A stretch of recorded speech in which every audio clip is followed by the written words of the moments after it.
Oh, hey, didn't see you there. Welcome to this week's episode of Grease the Garage Dirty Daily Driver.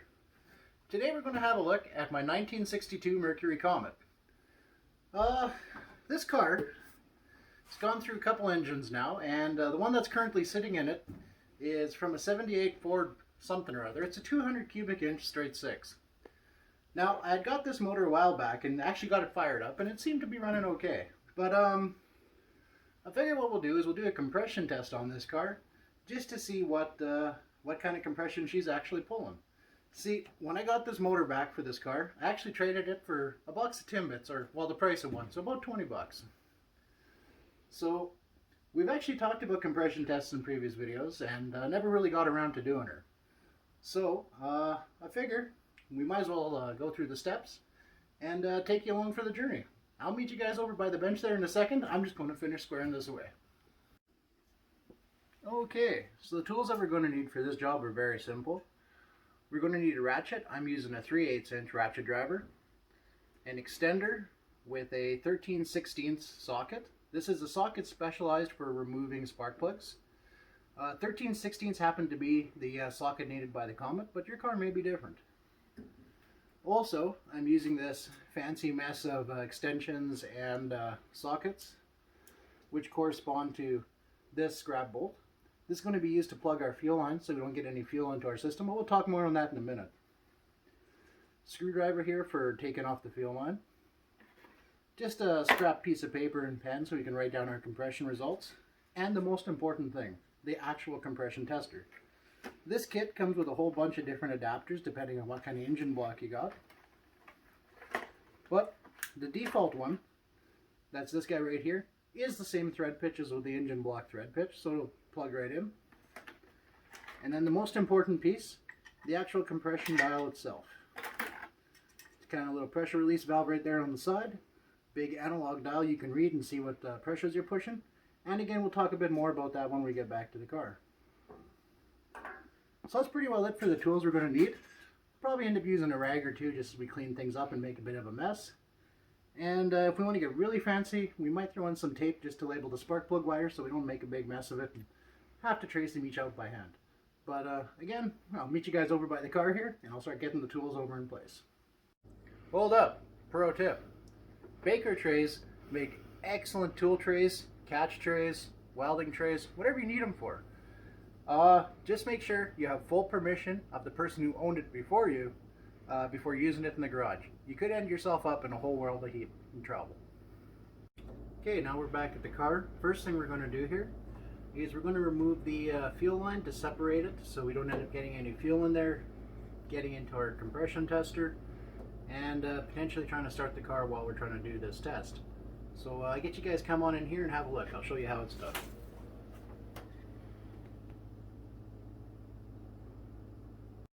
Stop. Hold up. The 62 Mercury Comet happens to use a mechanical fuel pump. What that means is to disable the flow of fuel from the fuel tank into the pump and all we have to do is disconnect the main feed line from the tank itself. And that's enough to basically render it useless. If your car does happen to have a electric fuel pump, or you've got a newer vehicle which exclusively has electric fuel pump, all you really have to do is pull the fuses, and that should do the same trick. Okay, so what we're going to do is use our screwdriver here to back off the hose clamp that's holding on the main fuel line.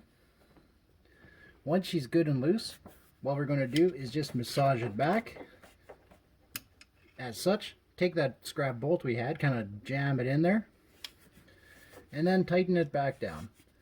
The reason why we're sticking that bolt in there mainly is just so we don't end up with any kind of gas leaking out all over what we're doing and potentially getting on the ground and all over the place, and you know, it's just making a big mess.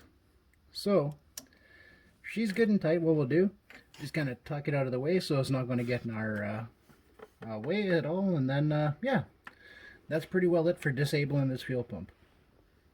Okay, so with that scrap piece of paper we had in our crayon there, what we'll do is we'll make a list of which cylinder number we're working on. Test 1, test 2, And yeah, so we're going to work 1, 2, 3, 4, 5, 6. This being the cab, and this being the bumper. It may seem really redundant to do all this kind of paperwork and keeping track, but in the long run, when you come to diagnosing a problem, it is actually going to make your life a whole lot easier, and that's what we're all about here at the Greaser Garage. Okay, get you have a look here. All of our spark plug wires have been labeled up so we can pull them without causing too much trouble to ourselves later on once we have to hook them back up. And yeah, what we'll do here is I'm going to pull this spark plug wire out of the way. We're going to get that first plug out, get our tester installed, and then I'll show you how to do that. Okay, what we're going to do is pull the spark plug. Again, we're going to kind of just massage it out, put it aside so it doesn't get tangled up in anything, exposing the spark plug there at the base. And we'll take it out with our wrench. Wrench goes on, socket set.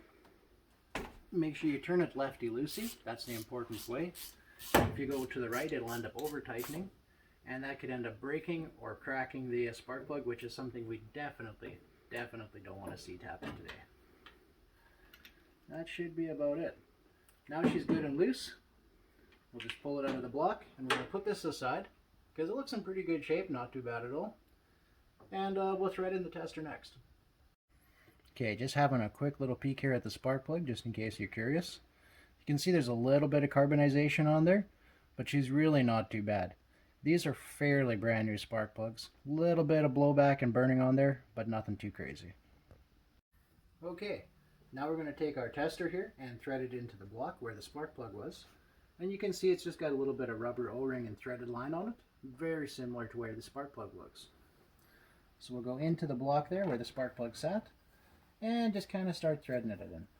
It's not crucial this is crazy tight. Basically you want to get this until it's good and hand tight. Just about there. Let's see. A little more maybe. Just about. I don't know if you guys can see that quite right there. Yeah, but that'll do. That's good and hand tight. Now what we're going to do is we're just going to put this unit aside, kind of in a safe place where it's not going to get crashed around. We're going to hit the pressure release valve a couple times just to make sure there's no latent pressure in the system. Then I'm going to grab the car keys and turn the car over so you guys can see what she's about.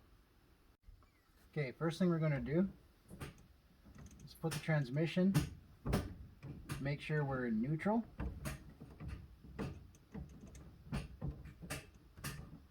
That way the car won't want to take off on us while we're starting it. We're going to keep our foot on the brake to make sure we got good brake pressure, just in case she didn't find neutral there. And we'll fire it up. We're not going to end up getting it started here, we're just going to end up getting it turning.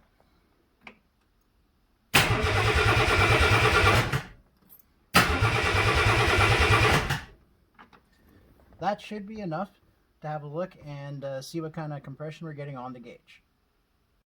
Okay, you can see on the gauge here, we're sitting there in and around the 125, 130 mark. What we're going to do is we'll mark that on our piece of paper, bleed this here, and then do the test again. Okay, now the second run.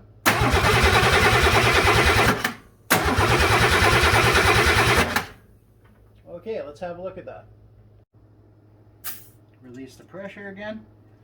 Okay, now we're ready to pull this out, put that plug back in, and carry on down the line testing the rest of the cylinders. I know it's a little overkill to do 2 tests each run. I always do that just in case I have a leak in the system or something's causing it to be irregular. That way, at least with 2 points of data, you can kind of get a pretty decent little average. It may not necessarily be critical for you to do it on your car. That just happens to be the way that I like to do it. Okay, I'm just going to back this gauge out of here, unthread it, pull it out, put it aside where she won't fall down, grab that plug, put her back in, just so we don't end up losing it there. And yeah, what I'll do is I'll get the test set up on the next cylinder. We'll move on down the line, and that'll pretty much be the end of her there. I'll let you guys sit back and enjoy it here while I get cracking on the rest of this test. When you're tightening up the spark plug there, It's very important that you don't over tighten it or over torque it, because that can actually cause damage. Normally what I do is kind of get it bottomed out and then give it just a little, and that's usually good enough for a plug.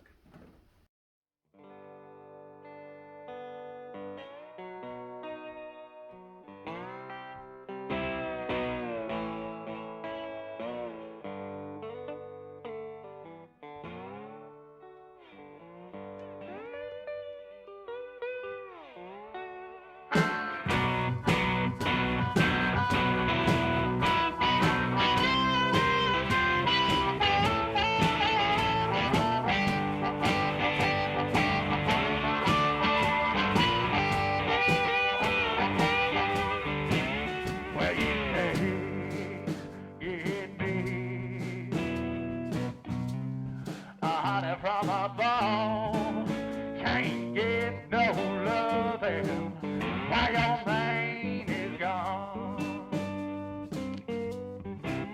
You can't get water from a dry well, can't save a sinner from the fires in hell.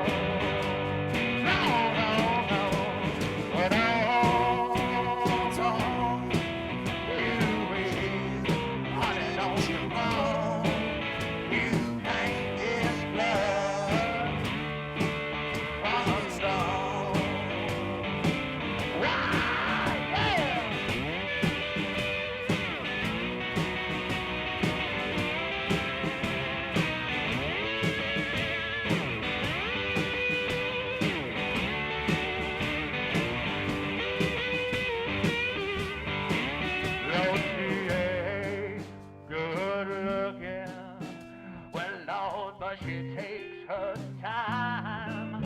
She is a rambling woman. She got a rambling mind. You can't get water from a dry well.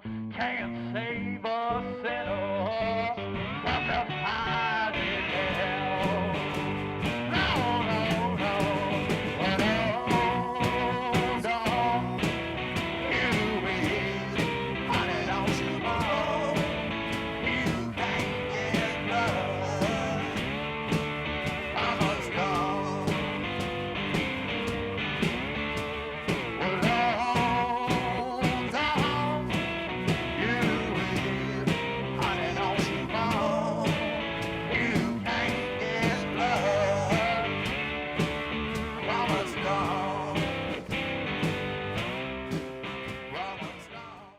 Okay, last thing to do here is we're going to put the car back into park, grab our keys, and I'll see you over at the bench for a little bit of cleanup. Cleanup for this job is going to be super easy. We're just going to take our tools. Any of them that got covered in a little bit of dirt or grease, we're just going to wipe them off so they're nice and clean for next time. We'll put our compression tester away, which separates into two pieces, very similar to the way a hydraulic line works. And that's pretty well about it. I'm going to go fire these in the toolbox, and we'll go over the numbers of what we got on our test. Okay, so the numbers that we pulled on each cylinder here, I'll go over them really quick. Test 1, test 2 was consistent throughout, which is a real bonus. So for cylinder 1, 2, and 3, we got about 130 psi. Cylinder 4 we got 135, cylinder 5 we got 125, and cylinder 6 we got back to 130. A little bit of concern on that cylinder 4 and 5, why they're different from the rest of them. Chances are it's just a little bit of different wear in those rings. Maybe we got a gasket issue, but it's all within the 100 range. These are actually pretty low numbers for this car. This motor should be pulling about 150 psi per cylinder. But that being said, it hasn't been ran in a while, so it's probably not really oiled up, and that's probably what we're seeing there. If we drove this around for a little bit, got it all warmed up again, we'd probably do the test again and get slightly different results. Pretty well though. That's good enough for me for now to see where this engine is sitting as a baseline. and we'll figure out what we're doing with it from there. Oh, hey, you're still here. I was just taking that scrap bolt out of the fuel line and reattaching it there to our mechanical pump. That pretty much wraps up what we're doing today. Everything went not too badly, and yeah, we'll do some figuring on this engine, if we're going to keep it, what we're going to do with it. Just want to say thank you for watching this week's episode of Grease a Garage, Dirty Daily Driver. We did a little bit of work on the 62 Comet. I'd appreciate it if you guys want to like, share, subscribe, leave some comment feedback there. It'd be much appreciated, and we can keep on carrying these videos well into 2021 and beyond. Thank you so much for taking your time, and have a great day.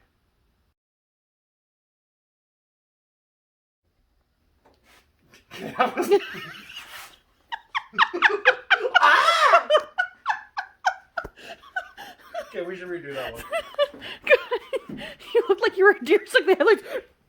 No! Good. What? Who the hell are you guys? How'd you get in my garage? Get the heck out of here! Run!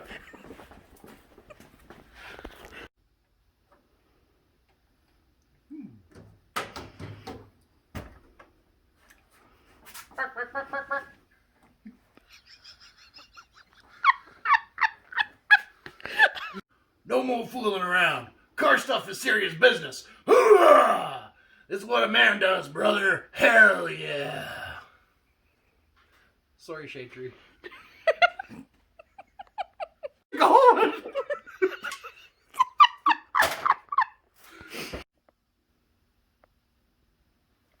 Okay, so the tools that we're going to need for this job are pretty simple. All we're really going to need is a ratchet driver. I'm using a some kind of ratchet driver that does ratchety things. Also, I'm going to use this pokey thing, what for poking and shanking the engine, and this one for drawing on the blood, because it's going to be bleeding a whole mess. I figure we can get through one take. Oh my god.